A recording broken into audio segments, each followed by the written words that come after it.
this is an iHeart podcast. Guaranteed human. Body Bags with Joseph Scott Morgan. If I say 11 inches, give or take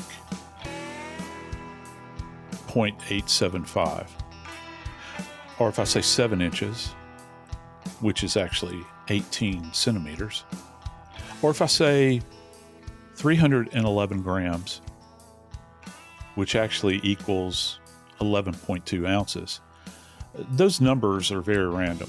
They don't necessarily mean much. But if I were to tell you that 11, specifically 11.875 inches, is the overall length of a knife, with a blade length of 7 inches or 18 centimeters, or if I tell you that the weight is 11.2 ounces, if I tell you that, and I use the word K-bar, what comes to mind? I can tell you, a single-edged weapon that was used to destroy 4 lives. I'm Joseph Scott Morgan, and this is Body Bags. Brother Dave, we've got information. We've got information that has come to us now since the unsealing of these court documents in the Idaho 4 case. Was there anything in what we saw? Now, they being the police, the Moscow Police Department has released 300 pages of files from the case. You know, there was the gag order. And so a lot of things we're used to getting, we didn't have leading up to the case hitting trial. And then after Kohberger pled guilty, we got some information. And then after sentencing, within hours, they had released 300 pages that includes now a narrative version of what took place from Dylan Mortensen, what she heard, one of the surviving roommates.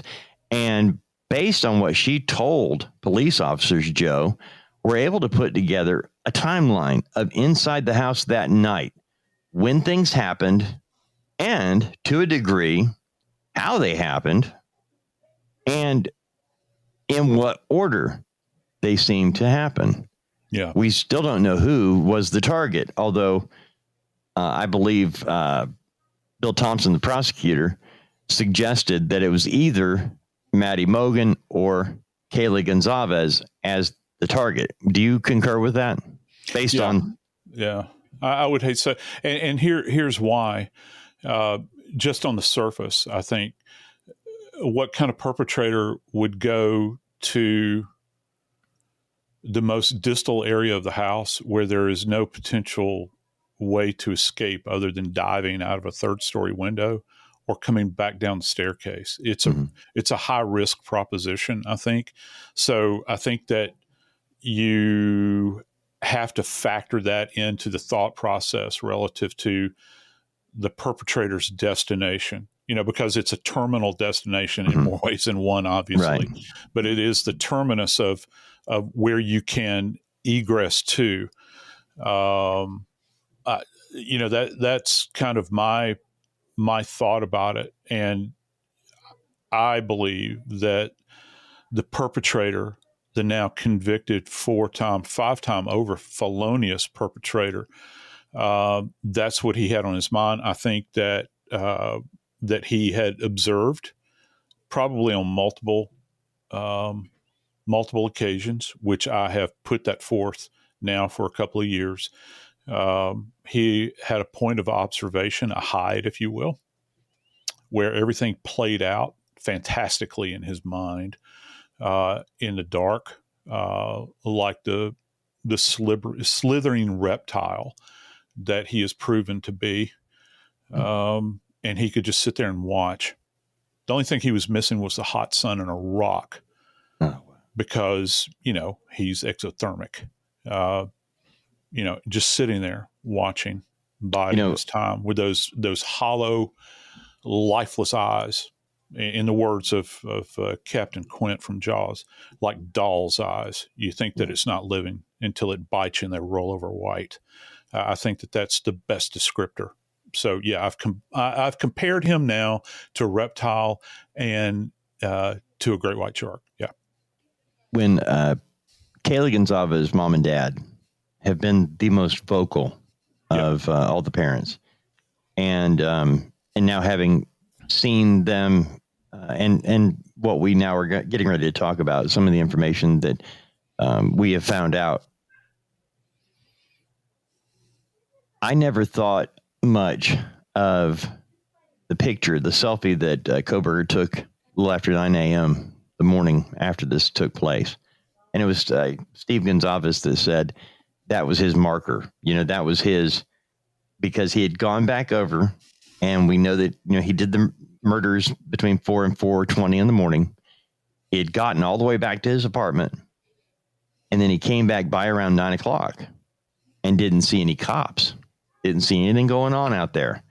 And so he goes back and takes that selfie, like a victory picture.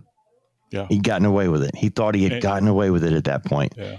And I thought, I'm thankful that we've had the chance. I'm thankful the families did show up and speak at sentencing. The impact statement was very impactful.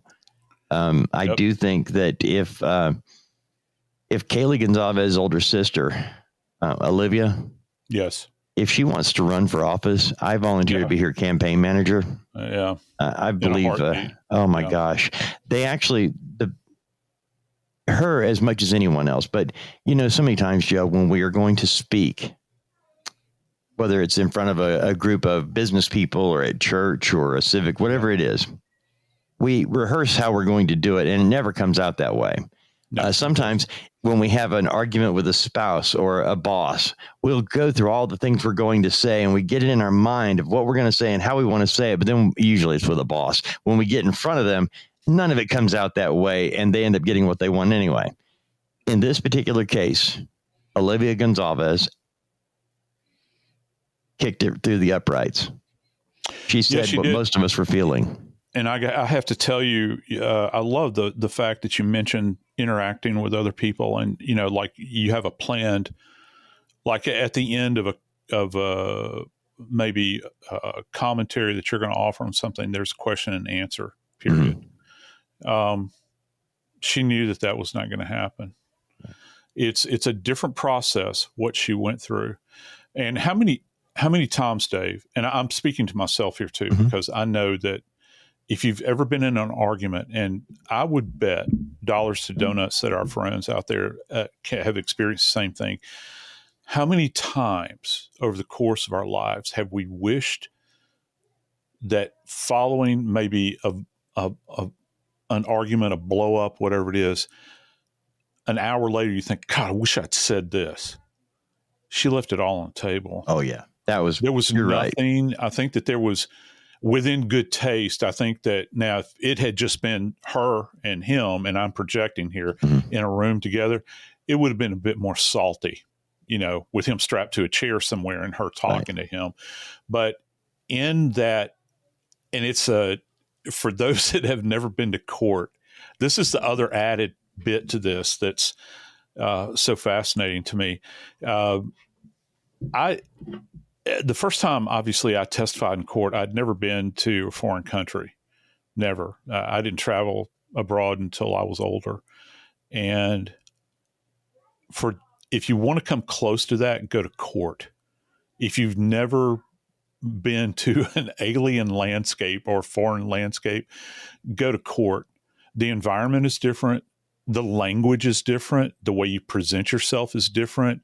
It all seems odd. That's the best way I can describe it. And I don't know what her experience has been in the past of walking into a courtroom. I have no idea. If this was her first time, oh my Lord. She walked into this alien, odd world where there's a certain level of decorum, where you have to obey the rules. Everything that comes out of your mouth is has to be within certain parameters. And boy, she just laid it all on the table. Really? And it wasn't like disorganized verbal vomit. It Right. was ordered. It was sharply penned. It was right to the point, Dave. Yep. Right to the point. 100%. I've actually been to court where I had to speak.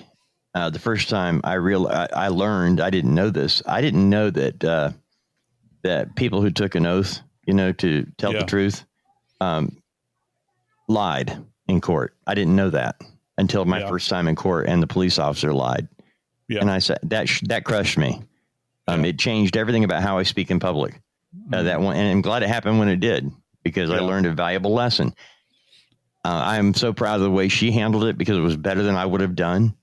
And she said everything that a lot of us were feeling. I felt like she was speaking not just for her sister, but for everybody who has, like you and I have talked about how close we feel to this case, because we have children in that frame. You're in that. You're on campus with these kids every day. They could have been your students. Yep.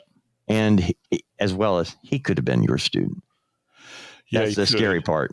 Yeah, it is. And I was having this discussion the other day, and I have to say this on an aside before we go to other topics. But did you know that is actually an indwelling fear that some of us in my field have? It's one of those things that we don't talk about it, obviously, in front of students. Here I am talking about it in front of the entire world now. Right. But it's one of those things that, if you're having a cup of coffee with one of your colleagues and you're in some kind of criminal justice program, forensics program, or even if you're at the police academy, that topic has consistently come up through my professional life, whether it was working in the field and instructing people that were coming into my field, or whether it was in an academic setting.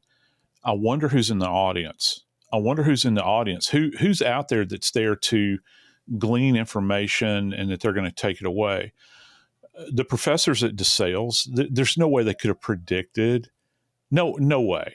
They, for all of their, eccentricities and everything else that comes along with academia, they're in that particular field. They're not training these malevolent, and he is malevolent. Okay. I'll put it to you that way.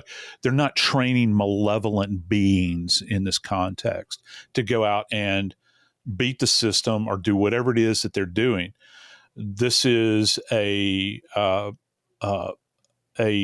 just this horrible entity that kind of entered into their environment up there.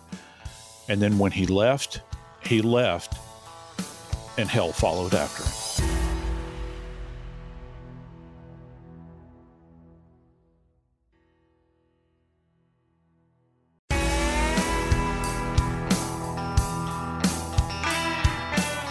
David, I got to tell you, I'm glad that you brought up Alivea. And the reason is not just what she said. She was being driven by, there was a spark within her.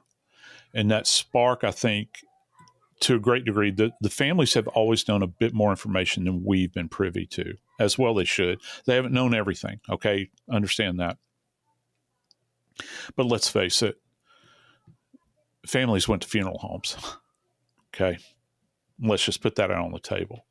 Now, whether or not they actually saw remains at funeral homes, or if it was something that was passed through the family, that kind of thing gets into the circulatory system of a family, because I've been parts of cases where we didn't tell the family everything, but then they go to the funeral home and they are told by the mortuary attendant and by the funeral directors. Funeral directors don't work for the state or for any kind of agency. They work for the family. And if the family asks them a question, they're going to say, well, yeah, this is the reality of what you're dealing with here. They knew. And Dave, I submit to you that it's because of that knowledge. And obviously the most glaring thing is she's missing her sister. She's absent and will never return. That's what the genesis of what you saw the other day with her in her impact statement. That's what that was driven by, Dave. And she did a great job. She was articulate, maintained herself, and I'm thankful that she had the time, and I'm thankful the judge let her speak. They have a right to. You know, I want us to be able to walk away from this case and never talk about the guy again. Because what you're about to hear, friends, even if you've heard it covered, I want to prepare you. There were certain aspects of what I know now that I didn't know when I was listening to Alivea Goncalves give her impact statement. Things that I found out later that day, that night, and the next day about the damage one person did to a community, a country, parents, grandparents, in particular, the families of Madison Mogen, Kaylee Goncalves, Xana Kerodle, and Ethan Chapin. When he went into that house, we now know that Bryan Kohberger entered the home through the sliding glass door near the kitchen. He went straight up the stairs. You alluded to this a minute ago. He went straight up the stairs to the third floor. Now, the kitchen is on the second floor. Yeah. He went up the flight of stairs to the top floor where there is no exit except going up and down the same flight of stairs. He knew where he was going because there were people on the second floor. And if he were to just go in there to wreak havoc on everybody, he would have started at the first available door and gone from there. But Joe, he didn't do that. He went up the stairs to Madison Mogen's room. Yeah, he did. And I think that, you know, you had asked a question at some point in time. You know, Maddie was there, obviously, and was still at school. Kaylee had already moved out. Yes. She had already... Yeah, she was starting her job and had a new car, and that's why she was there. She came back to show Maddie her new car. I think the most probative thing that you asked in our conversation was, did he know that she was there? Did he expect to go up there and find one, and instead there were two? That's a question that even those detectives, and they gave these statements, even those detectives could not firmly answer. You know, they couldn't hold forth and say, yeah, definitively that this was in fact the target.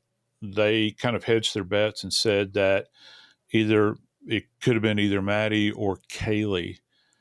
And I think that for a lot of people out there that have been following this horrible set of circumstances, all this quadruple homicide, that's the big question.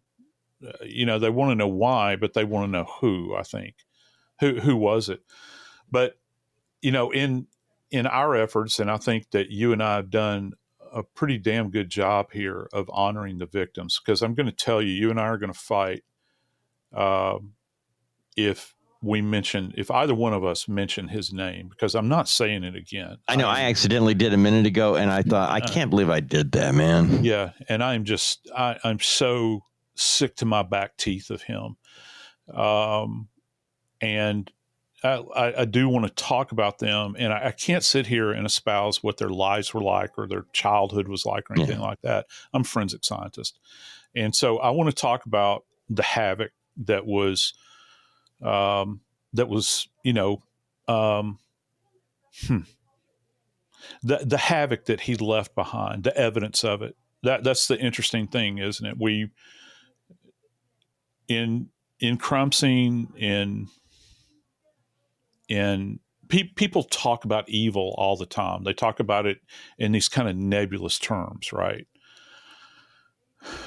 I would submit to you that people such as myself, other people that work in my field, we actually see the remnant of evil, that grim harvest, if you will, those things that are left behind. A lot of people think they know evil until they walk into something like this. And most people can't. I think that people that want to beat their chest over how evil the world is and how evil people are and evil this and evil that, they don't really understand depth and breadth until they walk into I guarantee you those police officers understand it. and they will for the rest of their lives. And this is going to be talked about. I mean, there will be, these police officers will go to conferences. They will talk about what it was like to work this case and how they work this case. But for the time being, let's kind of go down the road here. Dave, what say you about this? What do you think? My biggest concern, my biggest question was, again, back to that targeted person, because according to prosecutor Bill Thompson, the prosecutors believed that it was either Maddie Mogen or Kaylee Goncalves were the target. Now, Kaylee was not there on campus anymore. She had already moved out, cleared out her room. She was only there to visit her lifelong buddy, Maddie Mogen, who was still in school, and she was showing her car, and they went out. And that's because Maddie was getting ready to go home for Thanksgiving. If you remember, we had that break coming up. This was before the Thanksgiving break. Yep. And anyway, when Kohberger comes up the stairs, we only know that he went to the third floor first and that Madison Mogen was probably attacked first, based on, to be honest with you, we know more from Steve Goncalves than we know from a lot of the stuff that was filed by police. He was able to put some things together about the attack, the actual physical attack that took place. Now, being familiar with college and college age people, we know that Kaylee and Maddie had gone out that evening, got home around 2:00, stopped at the food truck before then. And so by 4:00 in the morning, they were pretty crashed out. They were crashing out, best friends in the same bed, because again, Maddie didn't live there. Kaylee had already moved out. So they're both in Maddie's bed. When Kohberger comes up the stairs, we know that Dylan Mortensen, Bethany Funk, Xana Kerodle are awake. We know they're all awake because we know Xana Kerodle had just gotten her food from Jack in the Box delivered. Ethan was probably crashed out. So BK goes up the stairs. He attacks Madison Mogen in her bed. Based on the injuries that Madison Mogen has, Joe, tell me what took place. Well, first off, do you remember I opened the show talking about the dimensions of the K-bar? Mm-hmm. We have to understand this is a combat knife, and it's by knife standards compared to modern knives, it's very heavy. So if you have enough strength to wield this thing, just the transfer of energy from your arm to that knife or from your hand to that knife is going to be devastating. And I can tell you this, just based upon what my experience with a K-bar, because Kimmy bought me one. When all of this kicked off, she said, you need this. You need it for, demonstrative purposes, when you're on TV and all these things. And I'm thankful she did, because it really gave me a sense holding this thing. And Dave, that blade right out of the box, and still to this day, I have not stoned this blade at all. It came out of the box, razor sharp. And I mean, literally, I remember taking this knife, and I'm not the most hirsute person on the planet, but I took it and drug the leading edge of the blade across where the base of my hand attaches to my wrist, and it shaved the hair right off of my wrist. And so with that said, this thing was ready to go right out of the box. When you look at what the detectives are now telling us about Maddie's wounds, they're very distinctive. She has got defensive wounds on her forearms and hands. And so the first indicator here, or the first bit of significant information I'd like to pass on to everybody, is that when an individual is being attacked and they go to what's referred to in knife or sword play to parry an aggressor, which means to defend or to try to block. She's got insults to both her forearms and to her hands, which gives us an idea that she was not asleep, obviously. And it wasn't just a matter of her grabbing the knife, Dave. It was a matter of her actually almost making a blocking maneuver where she's throwing her forearm up like this. And that's how you're getting this. Now, I don't know if she was trying to strike at him in raising her arm. If you think about like your hand, you're in a boxer's pose. I want everybody to go into a boxer's pose. Your fists are clenched. And if you take your right hand, if you're right-handed or left-handed, take your left hand and you do what boxers would call a right cross, where you're going at the side of someone's jaw and crossing in front of their face, that would be like a parry to a knife move. So if that knife is impacting on her arm, she's not asleep. She's not in a resting position where her arms are at her side. I don't know how you sleep, Dave, but I'm a side sleeper. That's the way I sleep, on my side. I'm not going to have I will have a reaction after that pain center fires, but I'm going to suddenly animate at that point in time, and I'm going to try to fend off the person that's doing this great harm to me. And there is evidence that at least she tried to fend her attacker off, but of course it was for naught. Now, just so that we understand, she would have had some level of an awareness that this was happening to her. Now, let's just suppose that Maddie was the first one attacked. That doesn't necessarily mean that Kaylee is going to wake up immediately, because we've both had, young adult teenagers in our houses. You can rattle them and shake them all you want to, but just because you do it the first time doesn't mean they're going to wake up. So supposing that Maddie was the first that was attacked, those pain centers are firing. She's trying to fend them off. She doesn't succeed at that effort, because he was able to stab her. I don't think these were incised wounds because they're too deep. What the police do relate is that she sustained lacerations to her liver and to her left lung.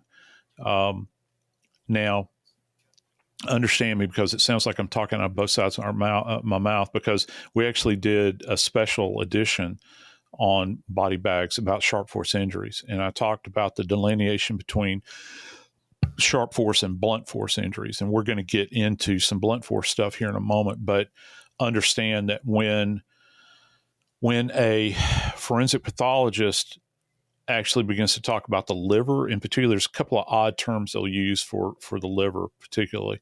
They'll use the term fracture and they'll use the term laceration, even though it is a stab wound. And that's why it sounds like, you're saying two things that don't seem to marry up.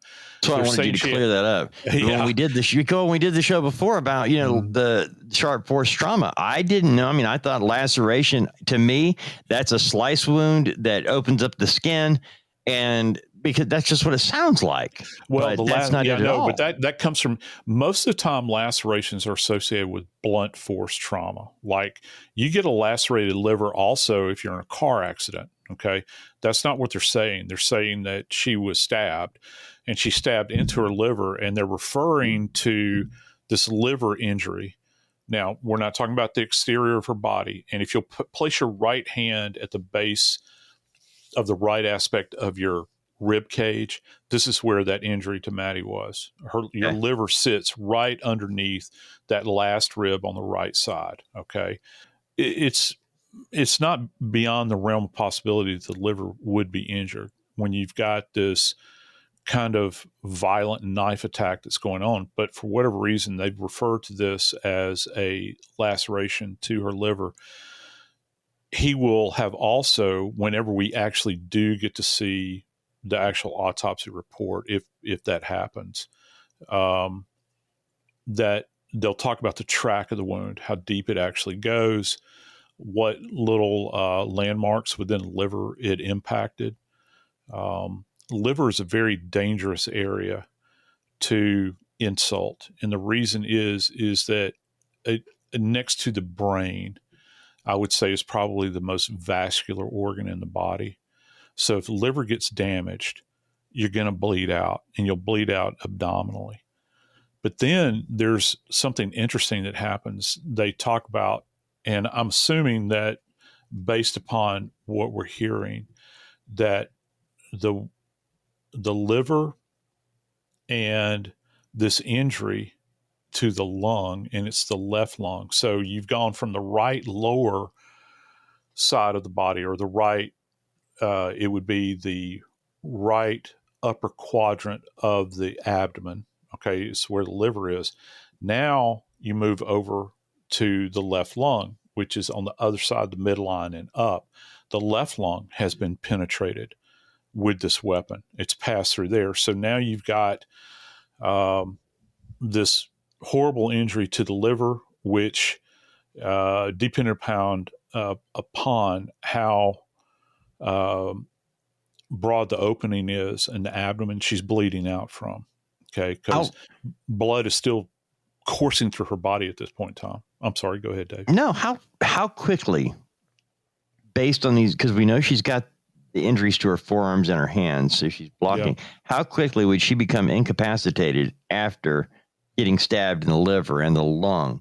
Would she fall out, or would it take time? Yeah, it's not. And again, this is an old saying: it's not the one thing; it's the sum total of the whole. And so, once you've got this going on with the liver, if her left lung has been injured as well, she begins to probably aspirate blood and expirate blood. So this happens commonly.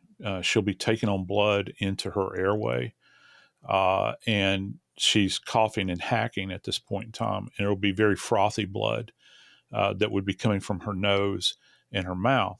But here's the thing: when you're at the scene, and if I remember correctly, and correct me if I'm wrong, I believe that the their faces, both Maddie and Kaylee, are covered in blood.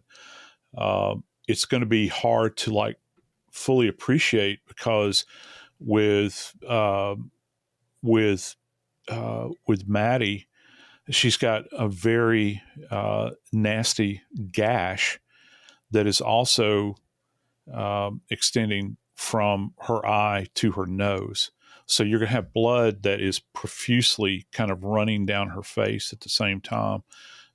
If anyone has ever sustained a facial injury, like to your forehead or your eyebrow, it's already dark in this room, Dave. You're already disoriented. If you've had a few to drink at night, you're already, kind of out of whack anyway. Now you're blinded.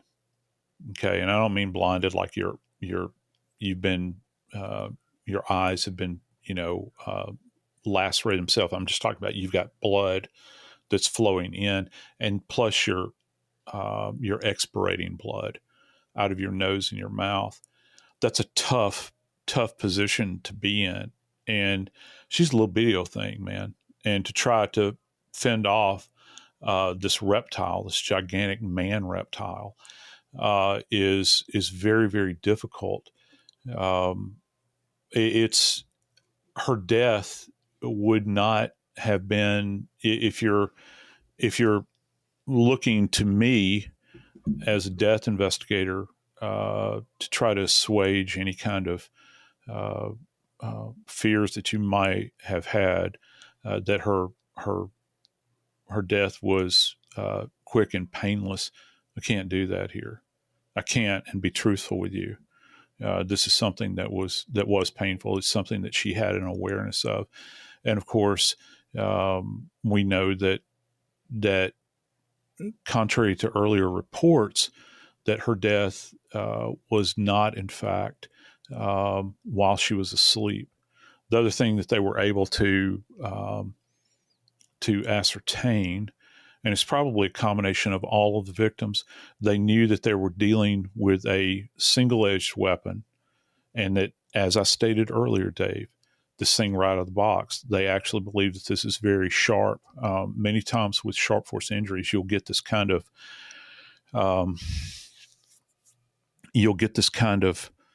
blunted when it's pressed down on the skin. If a blade is not real sharp, there'll be a tearing that takes place with the skin that you would not normally see, particularly when you're talking about incised wounds, which are slices, not stabs. They concluded that this was a very sharp instrument. That means that the edges, when you look at the edges themselves, and one of the things that's kind of fascinating that people don't know that we do in the morgue, after we clean off an injury, like we wash down the body, okay? Do you know that will actually take Scotch tape and place it and bridge across the knife injuries and pull it together like this? It's not gaping the entire time. We'll actually take photographs with tape off and with tape on, and it gives you an idea. You can really see the definitive line, because when you're looking at it, I know you've heard me say this before, I use the term the winking eye.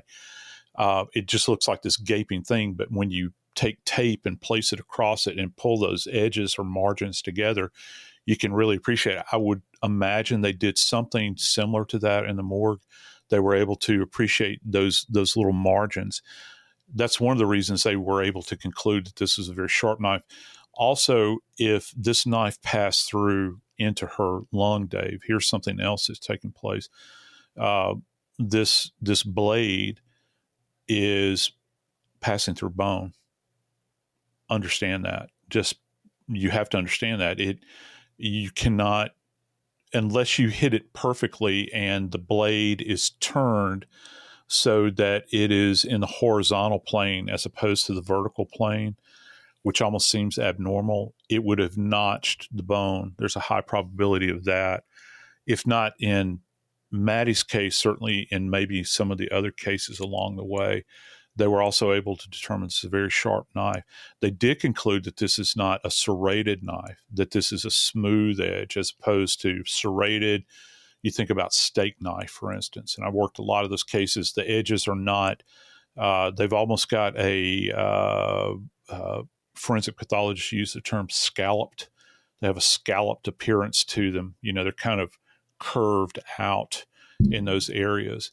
So I don't think that, that's what they were dealing with. They knew pretty quickly that this is a single-edged blade that was very sharp, and that it was certainly sufficient to the task, which, of course, in Maddie's case, led to a horrific end.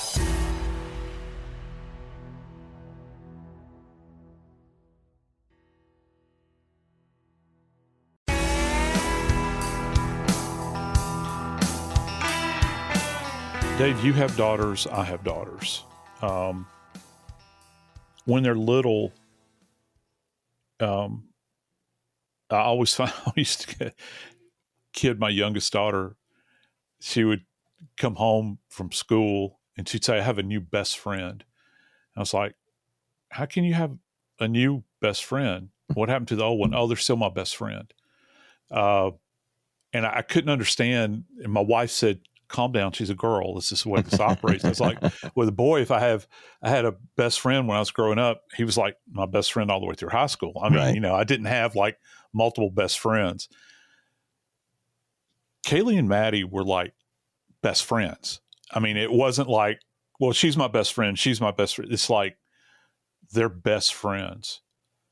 There's kind of a lot to kind of understand there.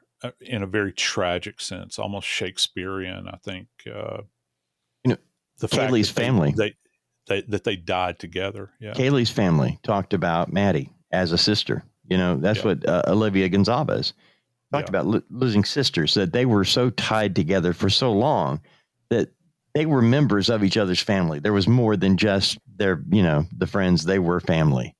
And that's why the pain was so.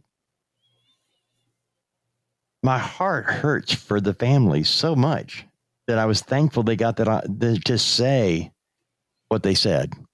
But when I was reading over the police reports, Joe, and I was trying to map it out in my head, clinically speaking, because of having daughters in that age group where my house was the gathering house. Yeah. And so both my daughters, Haley and Hannah, both had their best buddies always spending the night, it seemed, and knowing how girls are and knowing how these two had been out that night, and you can tell their closeness, I picture them at the food truck, just being pals, and they go in there and they're just being pals. And here they are. And this horrific thing takes place. Maddie is incapacitated. Kaylee is there. And, it was Steve Goncalves, it was Kaylee's father, that actually explained that his daughter ended up trapped.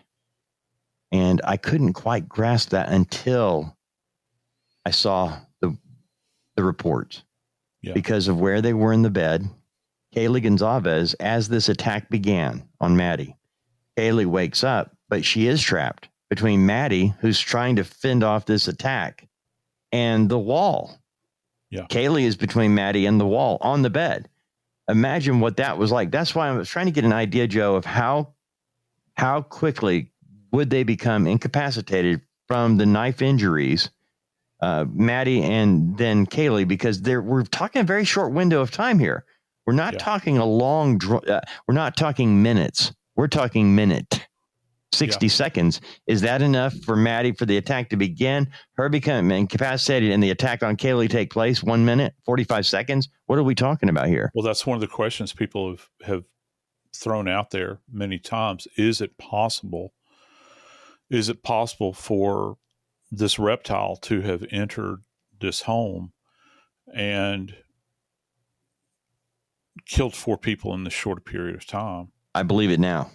Yeah, I do too. And I think, putting on my junior psychology hat here, I think that if you've got an individual such as this that is in a heightened state of arousal, and you can't separate these two things, I think, or 3 things: hatred, rage, and sexual fixation, I think, existed. And there's no force on earth, I think, that can stop this, particularly in the dead of night when you surprise somebody. And this individual has been fantasizing about this. That's the real deep dive here, isn't it? He's been fantasizing about this for a protracted period of time, I think. And it's stewed with anger and hatred, and I think it's something old timers used to call bloodlust. I think that's what's going on here. And if I could go back for a second, there's one kind of little interesting tidbit, I think, here from what the detectives have stated, is that they were found covered with a blood-soaked pink blanket. Now, I'd like to know more about the blanket. I'd like to know, what the origin of that blanket is. I want to know if somebody covered their bodies or if this reptile covered their bodies. And what the purpose of that was. Because, I've seen people like at scenes. One thing that most folks cannot bear is to look at a dead body. You'd be surprised, Dave. I think maybe you wouldn't. I don't know. I've made you jaded, I think. There are a lot of people that, when we work cases and say they're outdoors, people really take offense to seeing an exposed body. They can't stand it. They cast their eyes upon it. They want us to do something to cover the body. And that's what kind of prompted the evolution of, there's 2 reasons, but that's what kind of prompted the evolution of crime scene tents, where we could drop the sides. It almost looks like a funeral tent, the funeral tents that you have at gravesite. They look about those dimensions. And plus, we don't want you seeing what we're doing, inside of there, because it's none of your beeswax, because we're collecting evidence within there. But also, you get these calls all the time, why'd you leave their body out there so long? Well, we're working the case. Right back at you. Why are you looking? If you find it that offensive. But that's not the case within the house. It's a protected environment. So how did that blanket get onto the bodies? Whose blanket was it? Well, we'd have to assume that it might be Maddie's because she's still living there. But for all I know, Kaylee might have brought a blanket with her. My wife, my daughter, they both have favorite blankets that no matter where we go, those blankets go with them. Everywhere. I don't care. I'll take an old burlap bag and pull up on it. But some people take comfort in their particular blanket. But that's really kind of an interesting thing. And you had mentioned how Mr. Goncalves, God bless him, had mentioned that that Kaylee was trapped. And just imagine being on this tiny surface, and you've got this animal that comes into the room, and it's the Grim Reaper, and he's wielding his scythe at this point in time, swinging it about in the form of a knife. You hear a disturbance. Maybe you jolt awake, and the next thing you know, you feel your pain center firing. You start to fight back. Your best friend in the world is laying there. Maybe you hear her expirating blood, struggling to breathe, gurgling, moaning, those things that come along. Almost, I know you've heard this term, but I'll throw it out there too. And this is real, by the way, the death rattle. There's a death rattle that comes on people in the throes. You can tell that it's happening. I've had countless people tell me about it over the years throughout my career. And like I had said previously with Maddie, this was not a quick death. She lingered for a bit, I think. This is not like, someone has been shot in the head and suddenly the lights are out and no one's at home. It's not like that. This is not like that. But out of every victim in this house, for whatever reason, which remains a mystery, Kaylee seems at least to have gotten the worst of it. I've heard all manner of things, some of it accurate, some of it inaccurate, about what these injuries were that she had sustained. I'll go ahead and throw this number at you, and this comes directly from the police. 20 stab wounds. Dave, when an individual gets above like 10, or they hit 10, a victim, that is, it really, it in my world, it makes us really raise an eyebrow. Okay. Because we see, when you see this grotesque number and it's climbing, we're not talking 10, we're not talking 15, we're talking at least 20 stab wounds. You have to try to understand, there needs to be some explaining that goes on here. What exactly, why was so much anger and force directed at this young woman? Because then after you get beyond the 20 stab wounds, Dave, then the specter of disfigurement rises. It kind of raises its ugly head along with it. Everybody in my field, particularly if you've worked in major areas, you work cases of disfigurement. It happens. And it's generally either with a bludgeon, like a blunt object, or it's going to be with a knife. Most of the time it's with sharp force. And when you think about disfigurement, it can come in any number of ways. You can have people that have their faces slashed. You can have elements of the face and the head cut off. That goes into disfigurement. And you can also have blunt force trauma that comes along with that. And one need not have an iron pipe or a baseball bat to generate that. You can actually generate, Dave, I don't know if you know this, you can actually generate blunt force trauma with a knife. If you're, just imagine right now that you've taken a roll of dimes or a roll of nickels and you've balled it up, you've rolled it up into your fist. Well, suddenly your fist is twice as strong as it normally would be, and it's carrying extra weight.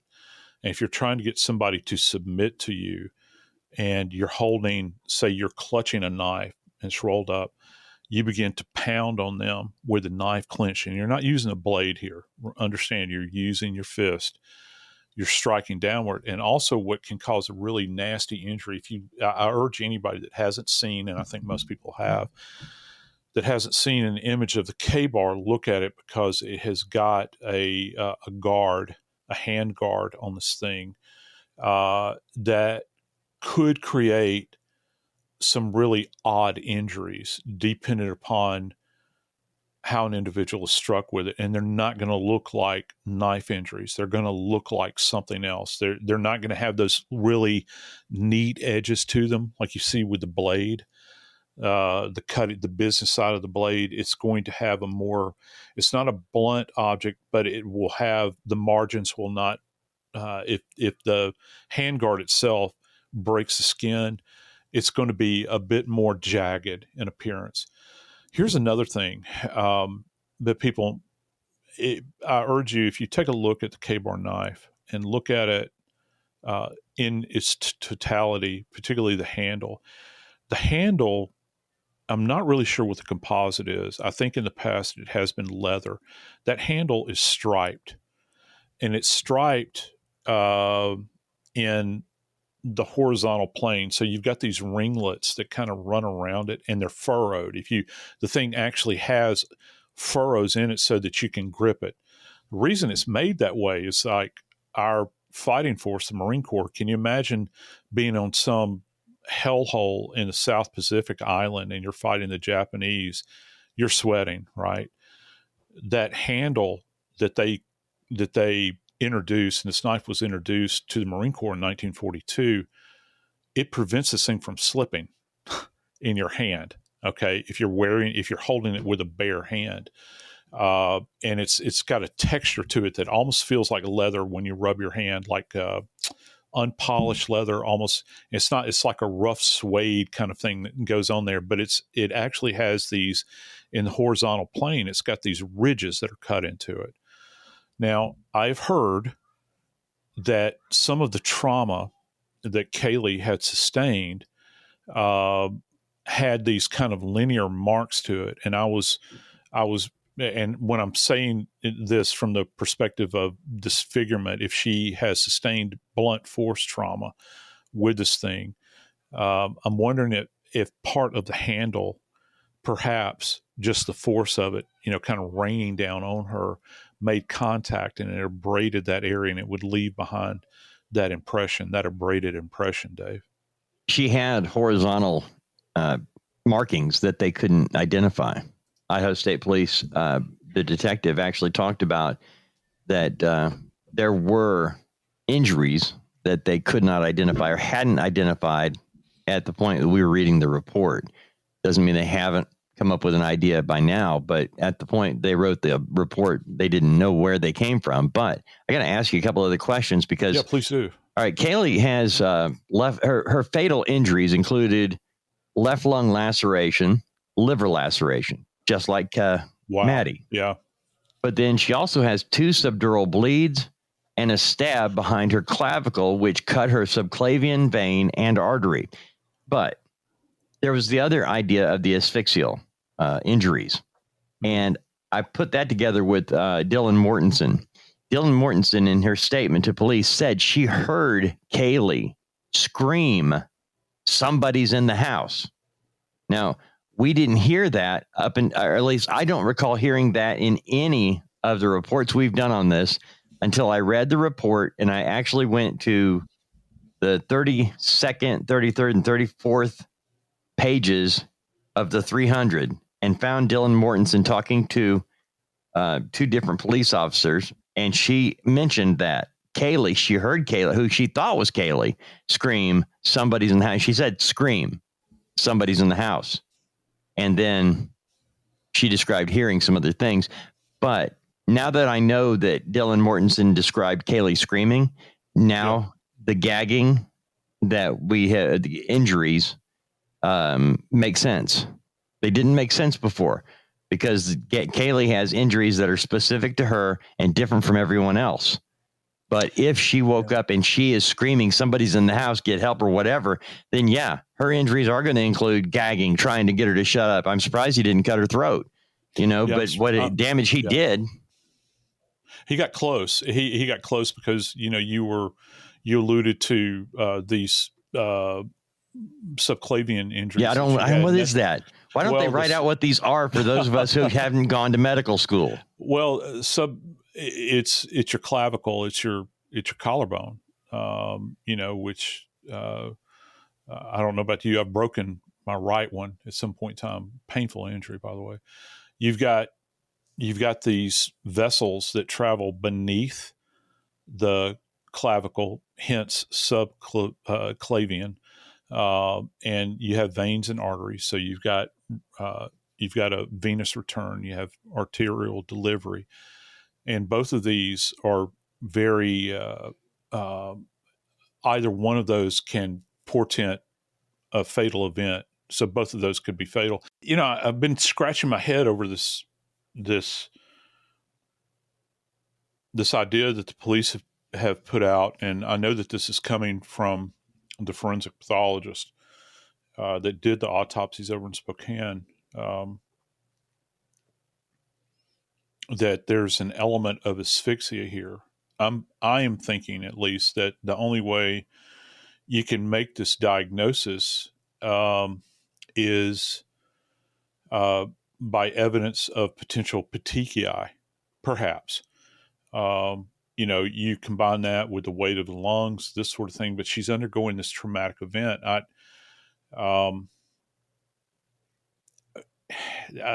The horrific part, all of it's horrific, but I think that one of the real troubling things about this is that she is alive.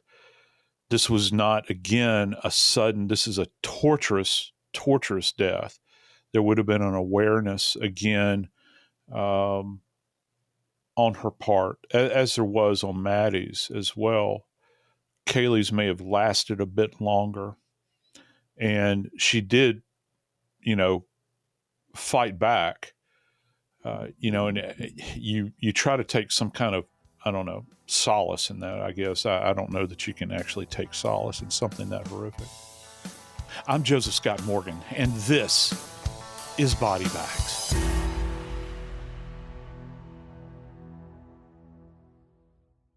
This is an iHeart podcast. Guaranteed human.